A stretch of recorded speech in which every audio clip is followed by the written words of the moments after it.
後來有網友佇個社群平台來鋪文，講佇個佳人文化中心的外牆看到咧播送電影，也毋過迄個字幕竟然是中國的簡體字，民眾罵講實在傷喊。啊，佳人市政府出面來駁回，講是廠商咧做測試，作業有疏失，會全面來檢討。抬頭看佳人文化中心的外牆，當咧放送日本出名的阿尼美電影版《排球少年》本所場的決戰，長槍軍的排球對決，後白鳥白將停落來看，不過目睭內民眾發現頂懸的字幕敢若無啥對同。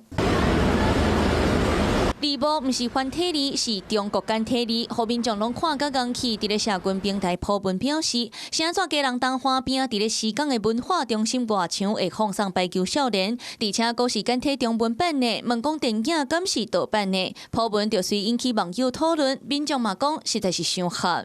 太誇張了啦！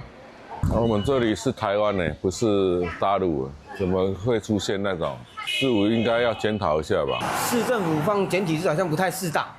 小朋友看到感官比較不好。除了簡體字幕有爭議，電影敢是來自正版的平台，嘛引發民眾質疑。要有版權，不然就是不適當的行為。當然，你更加播，當然要有版權啊！沒有版權，你怎麼可以播？討論愈來愈熱，佳人市文化觀光局副局長親身佇咧鋪文下骹留話駁回，這是2026夏日電影院活動放送測試，是平台隨機揀的非正式影片，無說佇咧操作的時經到簡體中文。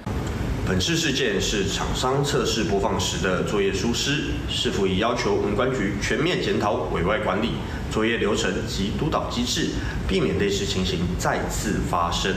外牆的影片原本是要替活動來做準備，所以為字幕的設定引發着風波。市府雖然已經出面來拍火，不過要真正甲戰火結束，恐驚就要靠更較嚴格把關，才會當避免類似的情形擱再發生。